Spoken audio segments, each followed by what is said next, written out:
Alex. Thank you so much for coming to Hey, hang out in the virtual studio for you, actually here in person in Columbus, Ohio. Alex from All Time Low. How are you? I'm doing great. Thank you for having me, and thanks for all the support on Monsters. Oh my gosh, you have no idea. We have loved it since you dropped it in April. We played the version of Just You and Black Bear at first. And then, of course, when Demi came on the track, which was the collab we did not know we needed, we So have just rad. been in love with it. Oh, that's amazing. Thank you so much. Yeah, it's been really cool. Like, getting Demi on it and sort of reimagining the song again. It was like with Bear, it was already so sick, and it was like, how do you take this song up a level? It can't be done. And then obviously Demi like just brought it and took it to this whole new place, which we're really excited about. Yeah, it was crazy. It was just like you just the collab we didn't know we needed. But you know what the craziest part is? I've been looking forward to this interview because I am one of your original listeners. No And way. yes, back in 2008, back in 2009, your album Nothing Personal and So Wrong It's Right, like it's so cool to have been in that time period of my life, which was growing up, teenage years, and then to see you be on top 40 and getting to interview you, it is just Yes. so cool. I love that. What Such does a it full circle moment. That's so rad to hear. It's amazing.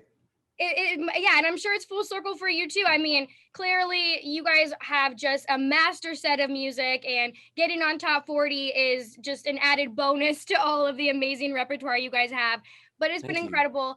I was looking at the song album list from So Wrong It's Right and like Dear Maria Count Me In, Poppin' Champagne, Holly, all those songs. And it was literally like a punch in the stomach because it was like Oh, pure nostalgia when I listened to those songs. 'Cause I hadn't heard them in like 5, 10 years. And I turned them back on, and it literally brought me right back to where I was in high school. man. And it was just pure nostalgia. So it's so cool to have an artist like that. And thank you. I love that. Thank you so much for saying that. That means the world. Yeah, it's really crazy because at this point we're going on 15, 16 years in the music industry as a band, and like it is wild to have new songs resonating and connecting the way they are, and like opening us up to this new fan base and new people coming in and just learning about All Time Low. And then it's like it is really cool because you kind of have this mix now of like fans who have grown up with us, and people who are just kind of discovering us now and then going back and learning the back catalog. And it's really cool to see those two worlds collide. It's very, very rewarding for us. Yeah, like the light at the end of the tunnel, right? Yeah, it's dope. Yeah, awesome. So when you were first starting to write Monsters, before Demi got involved, when it was just you and Black Bear and your team writing, Yeah. what was the writing process like for that song?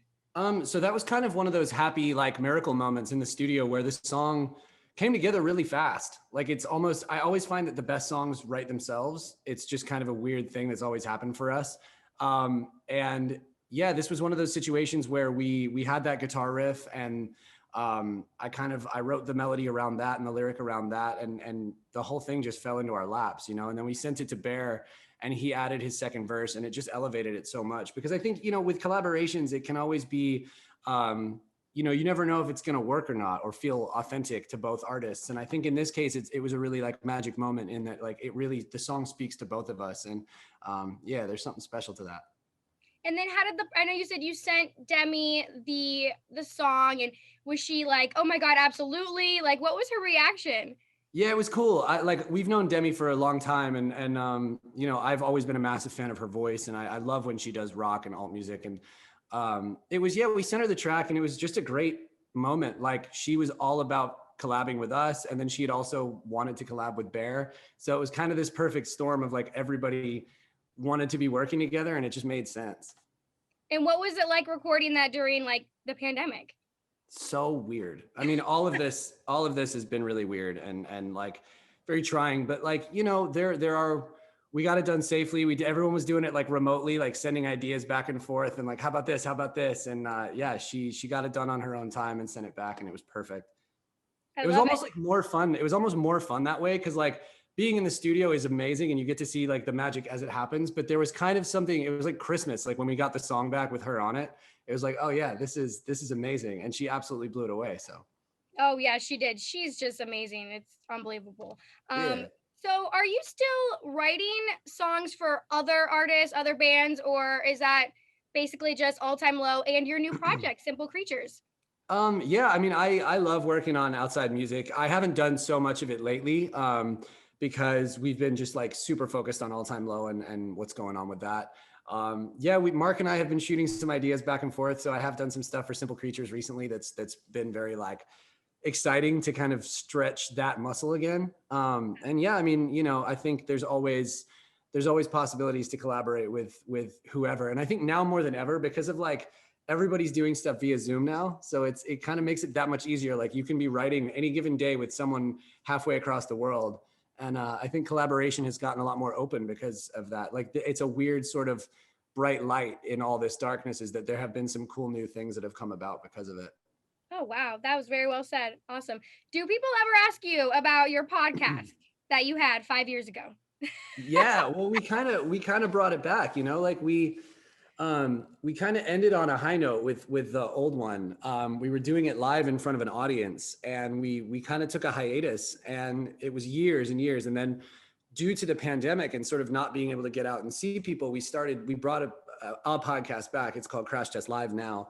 And like, we kind of made it this multi-platform, multi-format thing, but really it was just a way for us to engage with a live audience again. So we do it via live stream, and it's really fun. Like it just gives us a chance to connect with the fandom out there and yeah, see what's up. It's just crazy because you guys were like the first pioneers to like ever do podcasts, and now it's like everyone has a podcast. So I was like, crazy, wait, right? they have a It's so podcast? crazy. Yeah. That was nuts. Cool. Good stuff. All right. Are you down to do a couple rapid fire questions to get to know you a little bit better? Always. Awesome. What's your first tattoo? My first tattoo is this one. What is it? It's a skeleton dressed up as a skeleton. Trick-or-treating. What's it mean? I don't know. Halloween's my favorite holiday, and I just wanted something cool. Oliver Peck did it, and he's an amazing tattoo artist. So it was like, I got it done on the Warped Tour. It all felt very appropriate. Like first tattoo on the Warped Tour, Oliver Peck, like legendary tattoo artist. It was pretty cool. It would be weird if you didn't, right? Yeah. Although then it was real sketchy though, because you have this giant tattoo on your arm, and it's like gross and sweaty and dirty on Warped Tour. And yeah, trying to keep it clean was a nightmare. Oh my God, yeah, especially with how hot it is over there. Huh. I know, it was so bad. All right, texting or FaceTime? Ooh, texting. 100%. If you could trade lives with anyone for one day, what would it be? Who would it be? Trade lives with anyone? Oh man. Barack Obama. Ooh, same. That's a good one. If you could disinvent something, what would it be? Disinvent? Mm-hmm. Like make it go away? Yep.